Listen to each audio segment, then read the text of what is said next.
Macam syarikat besar yang ada sekarang. Macam-macam dia buat. Ya. Macam-macam industri dia melabur. Ya. Jadi macam mana kalau kita nak join? Kalau itu standard tuan-tuan, dunia pakailah. Untuk mengharuskan kita join, participate, satu-satu syarikat yang besar, yang dia banyak urusan muamalat dia buat. Jual beli dia buat, property dia buat, kadang-kadang macam-macam industri lah. Dia buat belakang. Kewangan pun dia masuk, which is ada jugalah syarikat dia tu benda yang tidak halal. Boleh tak? Boleh. Dengan syarat tak lebih 5% daripada keseluruhan perniagaan yang dia lakukan. Tapi bukan bermaksud bila tuan-tuan dapat keuntungan, tuan-tuan boleh guna belaka keuntungan tu. Tak boleh. Tuan-tuan tetap kena keluarkan 5% daripada keuntungan yang tuan-tuan dapat. Contohlah, ada satu syarikat A lah contohnya. Dia berniaga dalam 10 bidang.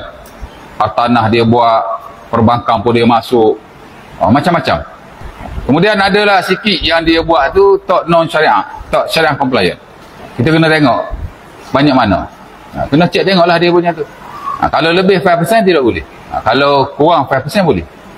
Tapi bila tuan-tuan dapat keuntungan, tuan-tuan tetap kena keluarkan persen yang dia tak patuh tu, kena berlepas diri lah. Bagi Baitul Mal, bagi fakir miskin. Tapi asal nak join boleh.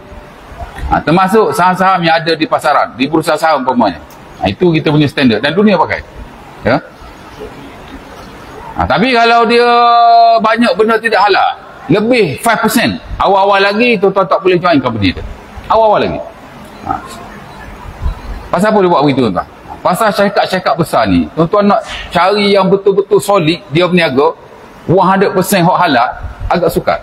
Kalau ada pun tidak banyak lah market. Mesti ada juga dia terlibat benda tidak halal. Kebiasaannya kewangan lah, kewangan. Dia melabur dalam kewangan konvensional. Hatta tuan-tuan punya ASB pun, apa yang menyebabkan ASB tidak halal? Ya, kewangan lah, pasal dia masuk konvensional. Tapi tuan-tuan, ASB apa hukum sekarang? Kata-kata halal. Kalau dulu sebagai negeri fatwa halal, sebagai negeri fatwa haram. Tapi hari ni kata-kata dah haram dah, dah halal dah. Walaupun masih ada tuan-tuan, persentage dia terlibat dengan perkara haram masih ada. Tapi saya tak tahulah berapa persen, sebab mengikut yang kita belajar, yang kita bincang, ASB dia ada standard dia sendiri. Ala kulihal dia tak 100% halal dia punya perniagaan. Ya. Masih ada yang tidak patuh syariah katanya. Ya. Jadi jangan kata SB haram pula. SB halal tuan telah difatwakan patuh syarak seluruh negara lah setahu saya.